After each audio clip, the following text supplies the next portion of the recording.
Okay, let's get into it. Today we're doing a deep dive into something I find fascinating. The whole concept of the off-meta build. Right. You know, it's not just a weird choice, but a strategy that completely dismantles traditional opponents because they never see it coming. Exactly. It's the ultimate blind spot. And our focus today is a true legend from Ultima Online, a build known as the Invisible Warrior. This is such a great example of finding loopholes in a system. And I don't mean that in a bad way. It's more of a triumph of player ingenuity. So what's our mission here? What are we pulling apart? Our mission is to really unpack the mechanics and the very specific stats that let this build work. It's all about blending this massive burst damage with, well, automatic invisibility. And the whole thing hinges on one specific move, right? From the two-handed axe. That's the one, Shadowstrike. It lets you attack from the shadows over and over again. And the sources we've looked at are clear. It's bad enough with one player. But when a whole group is doing it... When a group coordinates this, it becomes an absolute nightmare to play against. Okay, so let's start right there with the core mechanic, Shadowstrike. What's actually happening when you use it? Okay, so when you successfully hit with the move, it does two things at once. First, you get a 25% damage bonus. The flat bonus. The flat bonus. And at the exact same time, it turns you invisible again. It's your attack and your escape button all in one. So to even get access to this, to Shadowstrike, what's the price of admission? It really depends on your armor. You need a minimum of 80 skill points in stealth. That's assuming you're wearing what's called meditable armor. Armor that's light enough to meditate in. Exactly. And while you could use other weapons, this whole template is built around the two-handed axe using the swordsmanship skill. It's just the best combo for speed and damage. Okay, so that's the engine. But a build like this, it lives or dies on consistency, right? Hitting, then vanishing. So let's get into the stats. Absolutely. The stats are non-negotiable. Let's start with the big ones. Hit chance and defense chance. You need a baseline of 45% in both. So 45% hit chance increase of HCI and 45% defense chance increase, DCI. And that 45 HCI is so important because if you miss, you're toast. You're revealed, you're vulnerable, and the whole loop is broken. The HCI isn't about doing more damage, it's about guaranteeing your survival. It is the build. Right, the invisibility is the goal, not just the damage. And what about the standard damage increase from gear? You still need to hit the normal cap for that. So that's 100% DI from your suit, your weapon, all your items combined.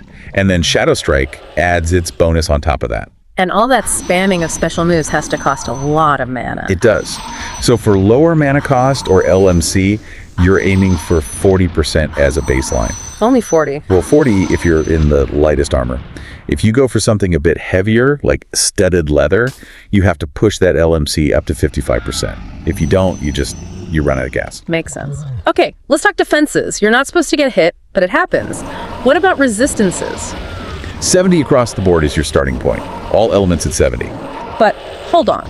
The sources mention using necromancy, specifically vampiric embrace, for sustain.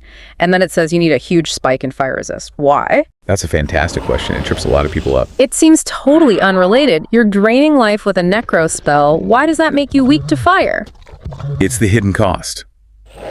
Vampiric Embrace is amazing for passive healing. It turns your damage into health. But the trade-off is a massive penalty to your fire resistance. So to avoid getting one shot by a mage, you have to overcompensate and push that fire resist all the way to 95. Ah, okay. So it's not just about picking skills, it's managing the hidden downsides of those skills. Exactly. It's a balancing act. What about the core attributes? Strength, dex, intelligence. Pretty straightforward there. You max out strength and dexterity first, raw damage, hit points, stamina. Then you get intelligence as high as you can for the mana pool. Which brings us to attack speed. The final piece of the puzzle. For a two-handed axe, you need 35% swing speed increase, SSI, from your gear. And your stamina has to be 180. That combination gets you to the fastest possible swing speed, which is 1.25 seconds. Any slower, and you're leaving yourself open between attacks. So we have this perfectly tuned engine, but it's useless if the weapon itself, the axe, isn't just right. This isn't some random drop, is it? Oh no, not at all.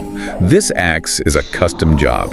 It has to be imbued with very specific properties, mainly for sustain, because, as we'll get to, you can't really use the healing skill. So what's on the shopping list for this perfect axe? First, hit lower defense. You need that maxed out at 50%. It just makes sure your follow-up hits land. And for sustain, since we're not healing. This is critical. You need both hit life leech and hit mana leech at 55% each. Every time you hit, you're refilling your health and mana bars. It's your potion and your bandage all in one. What about adding a little extra punch? For that, you want 50% hit lightning. Then you add a Slayer property, depending on what you're fighting, Demon Slayer, Reptile Slayer, whatever. And what if your armor doesn't quite get you to that 35% swing speed we talked about? Then you have to put the rest of the SSI on the weapon itself. The weapon is your flexible slot to make sure you hit that magic number. All right, we have the stats, we have the weapon. Let's build the skill template that makes it all work, starting with the core combat skills. The foundation is 3 skills, all at 120. Swordsmanship for the axe, tactics for damage, and anatomy for another damage boost, and crucially a higher chance to hit. That's your engine. Then you layer on the utility skills. Right. You need 120 chivalry. That gives you enemy of 1 for a huge damage boost, plus some really good emergency heals. And 100 necromancy for that vampiric embrace we mentioned. And then the skills that actually make you invisible. Exactly. So for stealth, we said a minimum of 80, but honestly, you probably want more. Maybe 108 for heavier armor, or even 120. Yeah. Then you need 120 in hiding, which is the prerequisite. The good news is that it's basically a free skill in this setup. And this is where it gets really creative, pulling from skills you wouldn't expect on a warrior, like ninja and bushido. You need 50 points in ninja. This is crucial. It gives you a 100% success rate on smoke bombs, even in combat. Your panic button. Your get out of jail free card. Pretty much. And then 70 points in bushido lets you use honor on a target. You can mark him for extra damage while you're still completely invisible. Okay, I think this next part is the most surprising piece of the whole build. This shadow-dwelling assassin needs to be good at chopping down trees. 100 lumberjacking. How on earth does that help? I know, it sounds bizarre. This is one of those deep, undocumented synergies. Like hiding, lumberjacking is often treated as a free skill. Yeah. But there's a hidden benefit. Go on. When your combined skill points from swordsmanship, lumberjacking, and ninjutsu hit 300, which they do in this build, all of your special moves cost 10 less mana. 10. A full 10 mana reduction. The full 10 mana. That is a massive saving when your entire strategy is spamming a special move. It just makes the whole build infinitely more sustainable.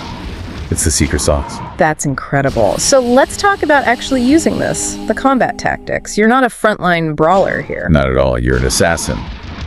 It's all about patience. You move in with stealth, get into position, and then you unleash Shadowstrike. Okay. And the crazy part is you can just spam it. As long as you're hitting, you're staying invisible. That just sounds broken. If I was fighting that, I wouldn't even know what was happening. I imagine people were not happy about this build in PvP. Oh, absolutely not. It's a classic griefer build. Yeah. It's designed to eliminate a player before they can even react, because how do you fight something you can't even see your target? It forces the other person to completely change how they play. So what happens when it goes wrong? You miss a shot or get hit by an area of effect spell and you're revealed. What's the plan? That's where your 50 points in ninja pay off. The second you're visible, you throw a smoke bomb. And because of your skill, it works 100% of the time, even in combat. You disappear, reposition, and start the attack all over again. It's like having infinite retries. Basically, yes. And before you even start the fight, you're using honor from Bushido to mark your target for more damage. You can even use mirror image while hidden to create some clones to absorb a hit or two if you mess up. And we keep talking about survivability, but you can't use the healing skill. You absolutely cannot. Using the healing skill instantly breaks your stealth. It ruins everything.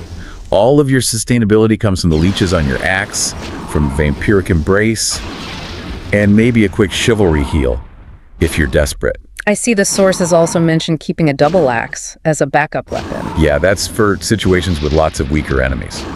The double axe has a great synergy with the Bushido move Whirlwind for clearing out crowds. So mastering this is really about patience, picking your shots, and always having that smoke bomb escape plan ready. And that leads to the final really cool thing about this build. It's surprisingly adaptable. Right. Once you have that core Shadowstrike engine, you can swap out other skills. Exactly. The most common one is the taming route. If you're not in a PvP zone, you can swap out, say, anatomy and tactics for animal taming and animal lore, both at 120. Which is enough for the big stuff, right? Legendary creatures. It's the minimum, yeah. And you can use your stealth and your honor skill to make the taming process easier and safer. What about the bardic route? That's another option. You'd use musicianship and provocation to make monsters fight each other instead of taming them yourself. It's more about battlefield control. But the core idea is the same. No matter what you do, the Invisible Warrior is built to do a massive amount of damage while taking almost none in return. It's just a perfect storm of game mechanics. Stealth plus Shadowstrike, backed up by the Ninja Smoke Bomb and fueled by a weird lumberjacking synergy. It bypasses the normal rules of combat. You get insane offense and defense at the same time by refusing to play like a normal warrior.